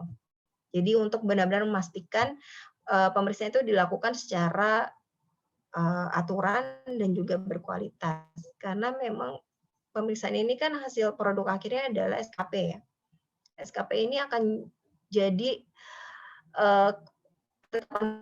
PP-nya wajib bayar, kalau dia nggak bayar nanti proses penagihannya jalan gitu loh. Jadi makanya kita harus sebagai pemeriksa, nanti kalau kalian benar-benar jadi pemeriksa harus benar-benar ekstra hati-hati mengeluarkan SKP. Kalian tidak bisa semena-mena mengeluarkan SKP karena ingat itu zolim loh ke WP-nya. Kalau misalnya kita asal-asalan ngerjain pemeriksaannya terus SKP-nya nggak benar gitu dan WP-nya nggak mampu bayar, bisa bangkrut WP-nya. Nah itu makanya merupakan tanggung jawab moral dari pemeriksa nih untuk benar-benar menghasilkan SKP yang benar-benar sesuai dengan aturan dan prosedur pemeriksaan. Gitu ya. Jadi kalian kalau yang nanti akan benar-benar jadi pemeriksa pajak, tugas yang berat dan mulia nih sangat tergantung di pundak kalian ya. Oke. Ada lagi? Terima kasih, Bu.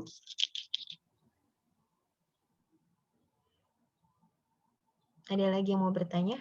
Tanya, Bu. Ya, silakan.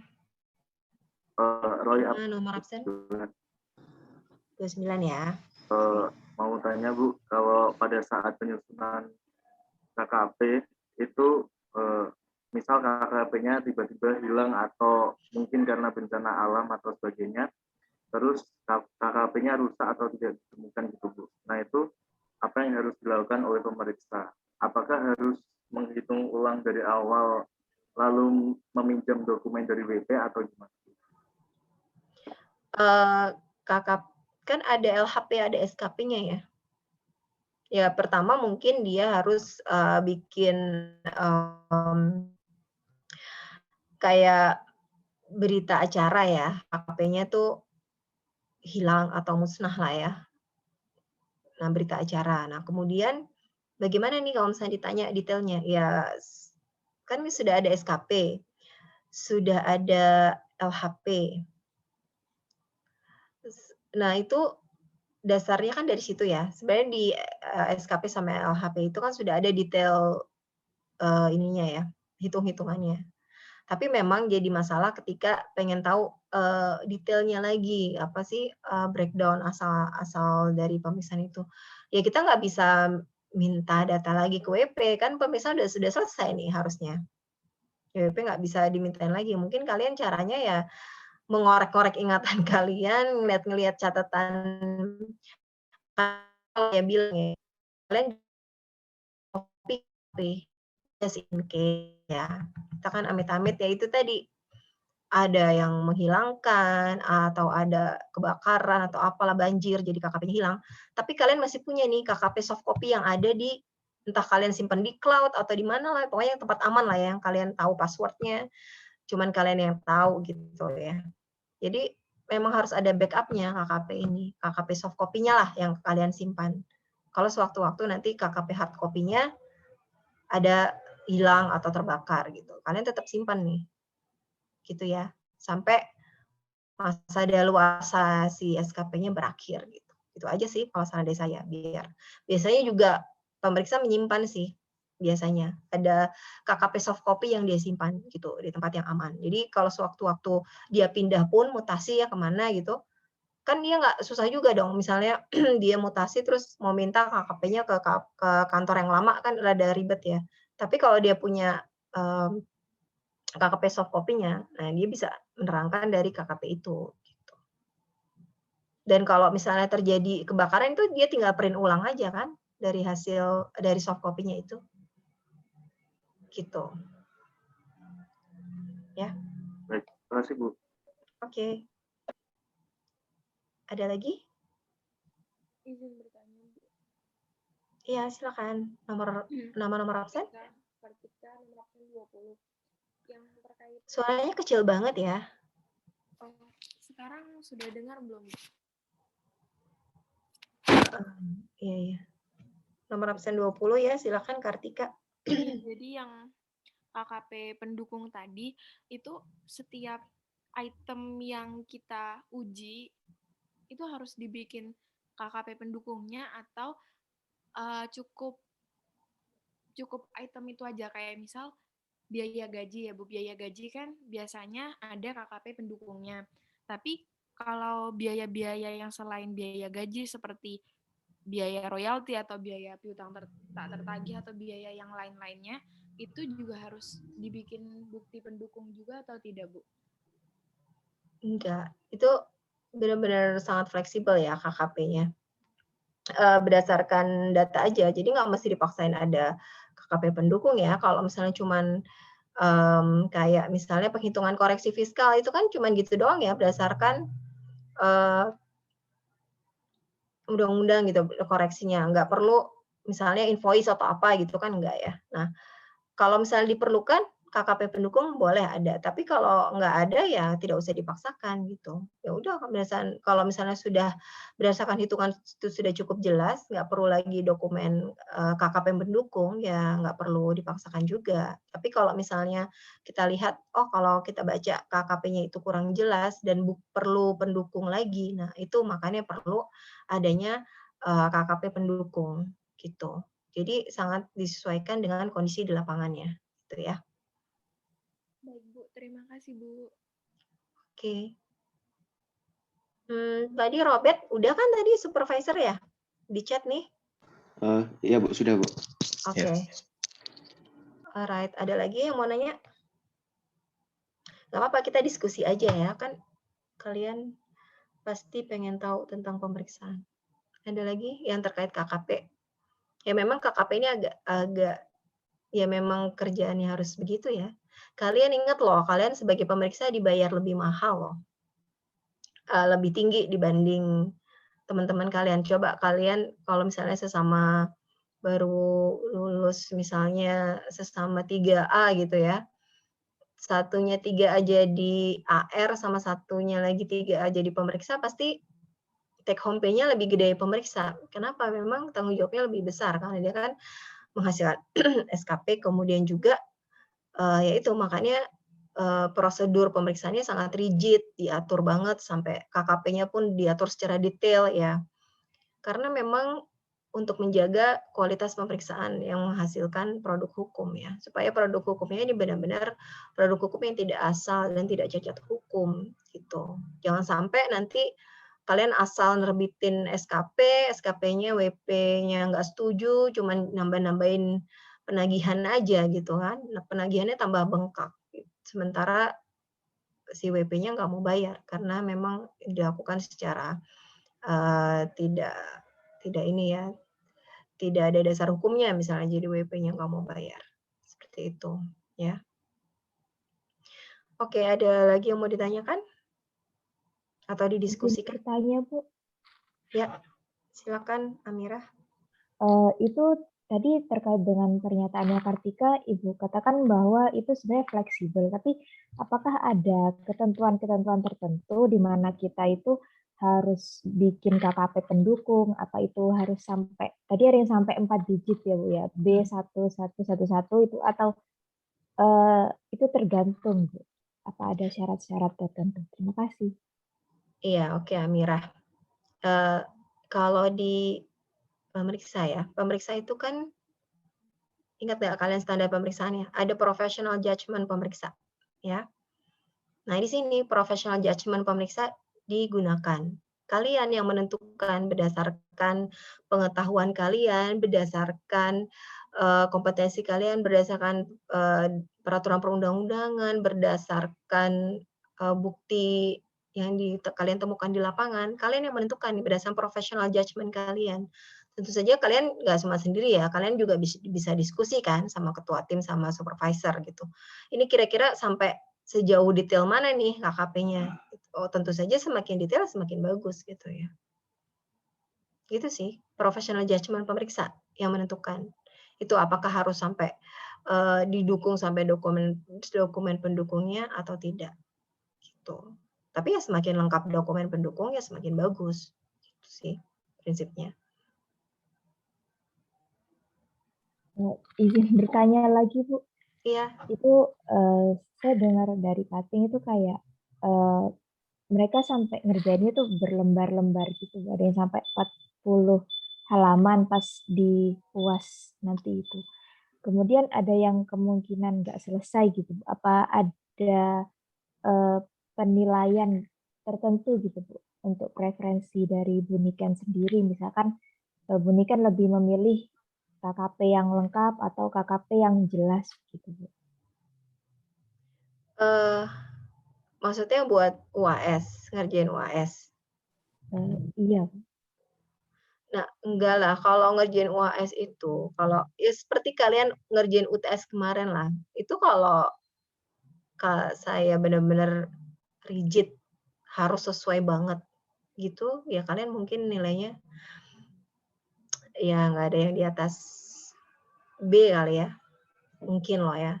Saya sih tapi kalau saya prinsip nilainya, yang penting kalian ngerti konsepnya ya. Kalian udah ngerti alur berpikirnya, udah dapat konsepnya, kemudian step-stepnya kalian mostly benar, ya udah, it's okay gitu loh. Yang penting kalian dapat konsepnya dulu aja. Kalau misalnya sampai detail angka-angkanya sampai benar 100%, ya itu bagus kalau bisa. Tapi kalaupun nggak benar sampai 100% pun tetap saya kasih upah nulis lah ya. Gitu. Yang penting kalian jangan kosong gitu aja sih kalau saya.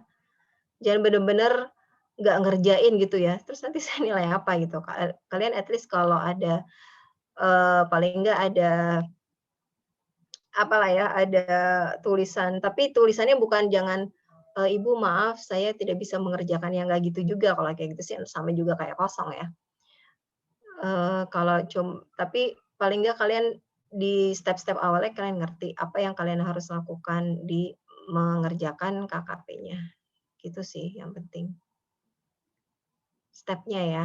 Misalnya kalian tahulah di bagian tengah itu harusnya ada metode teknik, ya kalian tulis misalnya ekualisasi atau apalah. Tapi misalnya ternyata ekualisasinya kalian nggak benar-benar banget gitu ya, it's okay. Ya tetap dapat nilai walaupun nggak full 100. Gitu sih kalau saya. Prinsip penilaian saya begitu. Ya, jadi kalian nggak usah khawatir, yang penting kerjain aja semaksimal mungkin. Oke. Baik Bu. Berarti misalkan nulis koreksi berdasarkan peraturan perundang-undangan gitu, itu nggak secara rinci sampai pasal sekian undang-undang ini itu nggak apa-apa ya Bu? Misalkan waktunya udah kepepet gitu Bu.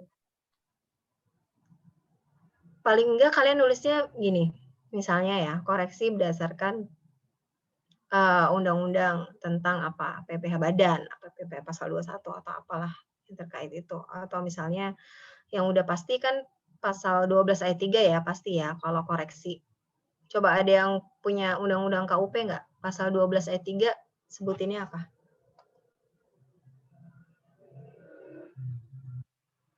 Ada yang bisa nyebutin?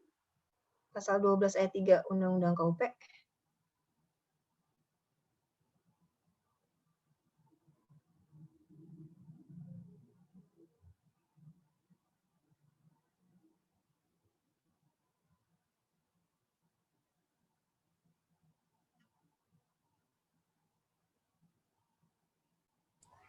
Pasal 12 ayat 3 ya, Bu? Apabila Direktur Jenderal Pajak mendapatkan bukti jumlah pajak yang terutang menurut surat pemberitahuan sebagaimana yang dimaksud pada ayat 2 tidak benar, Direktur Jenderal Pajak menetapkan jumlah pajak yang terutang. Ya, itu dasar kita untuk mengkoreksi ya. Pasal 12 ayat 3. Udah dihafalin itu aja. Pasal 12 ayat 3 Undang-Undang KUP. Habis itu setelah itu Undang-Undang PPh atau PPN. Tergantung jenis pajaknya ya.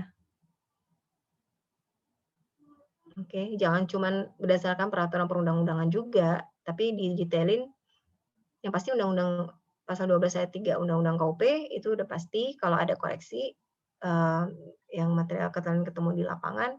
Kemudian yang kedua ya undang-undang koreksinya, misalnya tadi undang-undang apa? Koreksi apa? PPh pasal 21 ya, berarti undang-undang PPh ya kan pasal 21.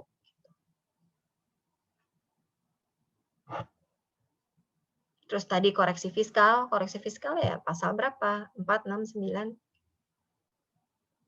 Ya, itu aja sih. Sampai detail gimana. Oke, lanjut aja. Gimana? Ada lagi?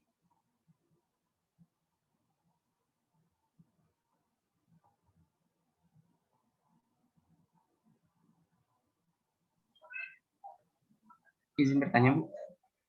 Ya, silakan. Absen 24, Nabil, Bu. 24, jadi yang mau saya tanyakan itu kalau misalnya apakah dalam satu halaman KKP, Bu, itu terdiri dari misalnya lebih dari satu indeks, Bu. Jadi misalnya indeks C dan D. Apakah mungkin? Dan kalau misalnya mungkin, itu penulisan indeks yang di pojok kanan bawah itu gimana? Apakah indeks C dan D? Maksudnya gimana nih?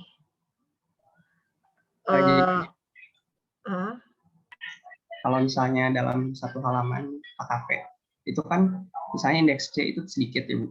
Dan indeks D juga kebetulan sedikit. Kalau misalnya sama-sama sedikit, pengen disatuin, Bu. Jadi lebih ringkas, Bu. Apakah boleh? Seperti itu. Enggak ya. Pokoknya kalau misalnya sedikit ya nggak apa-apa. Yang penting satu halaman itu satu KKP gitu. Jangan digabungin. Gitu ya. Pokoknya satu KKP itu ya sesuai KKP-nya. KKP B ya sendiri, jangan digabung sama KKP C. Gitu. Oke. Jangan digabung intinya gitu ya. Pokoknya satu KKP itu satu sesuai jenisnya. Gitu. Kalau nggak ada ya nggak usah ditulis gitu ya. Misalnya nggak ada KKP-nya ya di skip aja. Bukannya ditulis KKP C tapi kosong gitu, enggak. Tapi ya benar-benar nggak ada. Di skip aja langsung ke KKP D misalnya. Atau KKP E. Jadi yang benar-benar ada di daftar referensi itu KKP yang benar-benar dibuat oleh pemeriksa. Gitu ya. Dan tidak semua KKP harus dibuat ya, tergantung tadi rencana pemeriksaannya. Oke, sudah jelas belum tadi? Ya, ada lagi?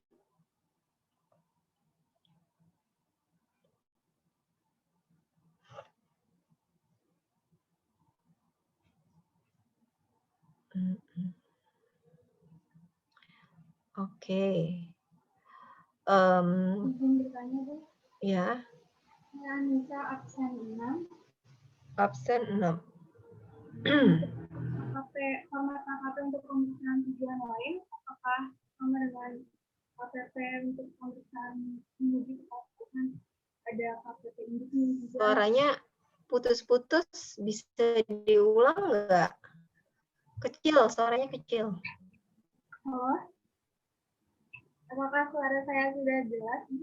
Ya, oke. Gimana Nisa? Untuk KPP, format KPP untuk pemeriksaan. KKP?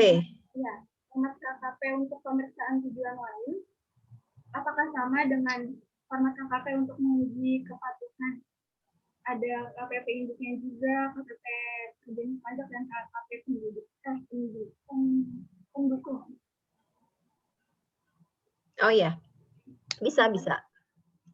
Jadi karena KKP tujuan lain itu belum diatur ya, kecuali sudah diatur, ya berarti ngikutin gitu ya. Tapi kalau misalnya sepanjang belum diatur, kita bisa ngikutin KKP umum gitu. Walaupun tidak serigid itu ya, karena kan tujuan lain kan bukan pemeriksaan yang per jenis pajaknya, tapi konsep dasarnya bisa ngikutin KKP di KKP umum gitu. Ada indeksnya, ada apanya gitu loh. Tapi tetap disesuaikan ya, nggak bisa benar-benar plek sama ya, karena KKP umum kan ada peranan usaha segala macam. Sebenarnya kalau tujuan lain kan hanya dia cuma pengecekan misalnya pencabutan PWP gitu kan, itu kan kayak cuman apa ya, yang penting ada KKP-nya, itu aja sih. KKP mungkin format KKP-nya ya. Jadi kayak ada di bagian atasnya gitu kan, terus bagian penjelasannya itu dijelaskan prosedur apa saja yang dilakukan oleh pemeriksaan, misalnya ke lapangan menemukan apa, apakah tempat usaha wajib pajak sudah sesuai atau wajib pajak benar-benar sudah meninggal, dibuktikan dengan surat keterangan kematian, itu bisa jadi KKP pendukungnya ya kan. Nah itu bisa dijadiin KKP sesuai dengan KKP umum ya, tapi memang tidak bisa benar-benar sama dengan KKP untuk menguji kepatuhan ya, karena kan memang tujuannya beda. Tapi konsepnya bisa dipakai gitu. Kognitif dan sistematisnya bisa kalian adopt, kalian sesuaikan di pemeriksaan tujuan lain. Gitu ya. Terima kasih, Bu. Oke. Ada lagi yang mau nanya?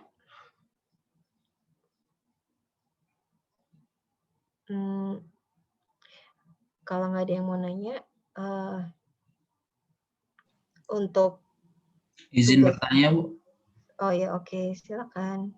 Terkait KKP perubahan di situ kan, Bu, kalau misalnya terdapat perubahan di situ ditambah kode, misalnya perubahan pertama ada P1, perubahan kedua ada P2. Itu batasannya sampai perubahan berapa ya, Bu? Ada ketentuannya nggak, Bu? Itu yang pertama. Yang kedua terkait format atau contoh di KKP induk tadi di slide 13 ya kalau nggak salah tadi. Di situ kan diurainya ada PPH badan, PPH 21, 22, 23 dan seterusnya.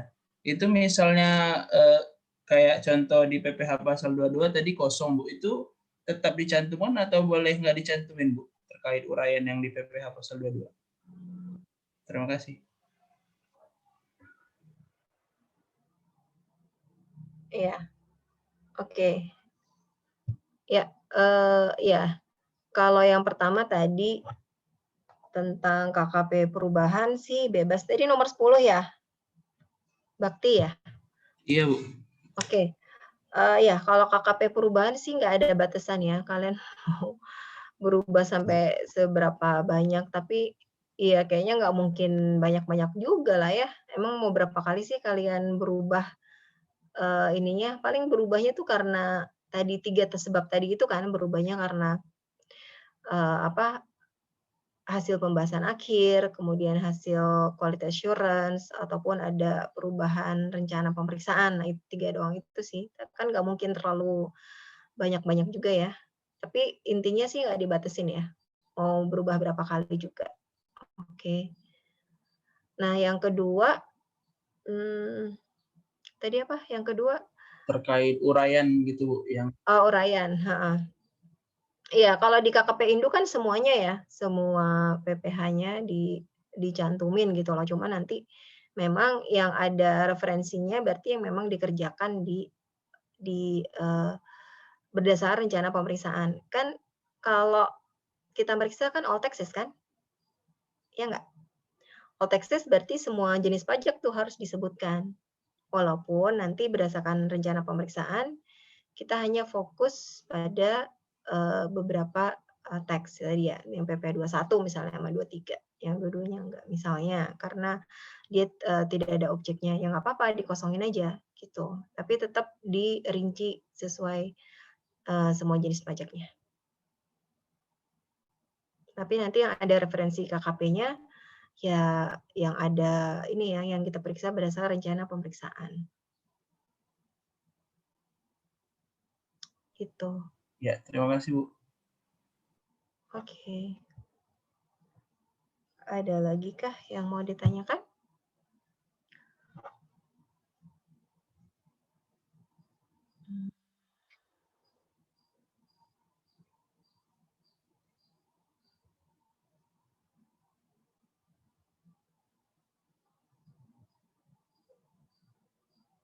Oke, kalian ini kalau yang aktif nanya, saya catat sebagai nilai aktivitas loh ya. Maksudnya buat nambah-nambahin, siapa tahu nanti kalian pas ujian nilainya butuh, misalnya ya, nilai berapa sih yang maksimal A tuh minimal A 79 gitu misalnya. 79 sayang banget gitu kalau nilai 79 terus nggak bisa 80 kan lumayan ya jadi A. Nah, nilai aktivitas nih sangat mendukung. Kalau kalian aktif, saya lihat di catatan saya, oh emang orangnya rajin tanya gitu ya, rajin jawab.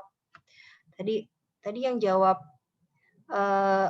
pasal 12 ayat 3 tadi nomor absen berapa? 17 ya? Iya, Bu, 17. 17. Nah, itu saya catat juga. Nah, itu sangat membantu kalau kalian saya lihat nilainya oh 79.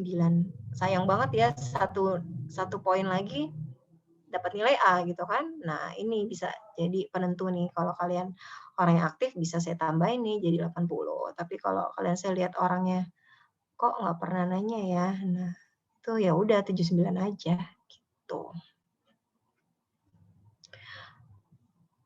Oke, nggak ada yang nanya lagi ya.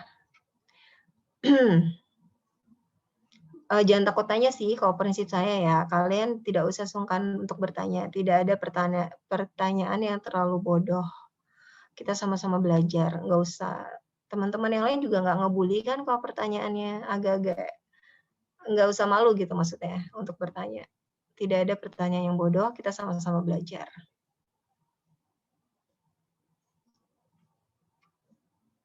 Oke, kalau tidak ada yang bertanya lagi, kita akan mengerjakan ini ya, latihan ngerjain KKP. Nah, untuk KKP ini saya bagi jadi 5 kelompok ya.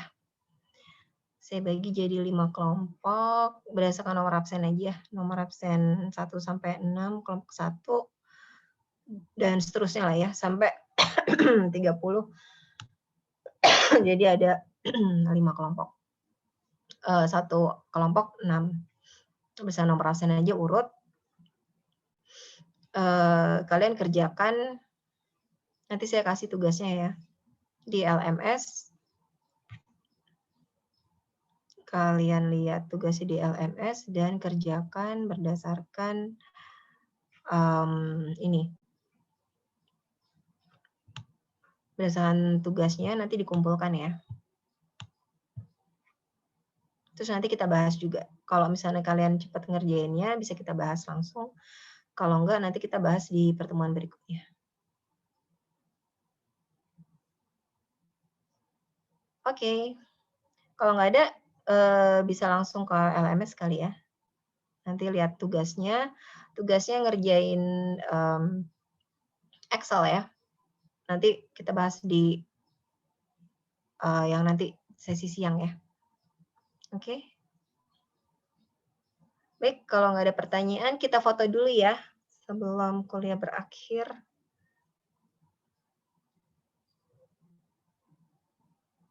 Oke. Oke, siap-siap ya. Senyum, diaktifin semua videonya ya. 1, 2, 3.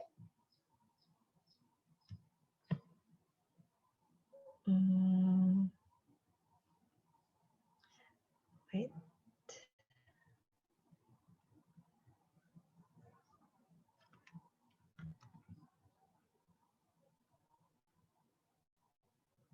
Oke, sekali lagi.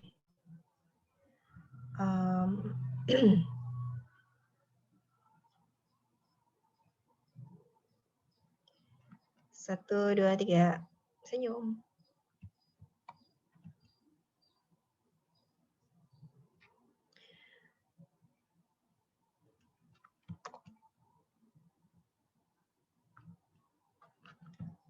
Oke, terima kasih semuanya. Nanti kita ketemu lagi masuk jam 10:30 ya, jadwalnya ya. Oke. Oke, terima kasih semuanya. Assalamualaikum warahmatullahi wabarakatuh. Sehat-sehat semua ya. Waalaikumsalam Ketemu warahmatullahi lagi wabarakatuh. setengah 10. Terima kasih, Bu. Terima kasih, Bu.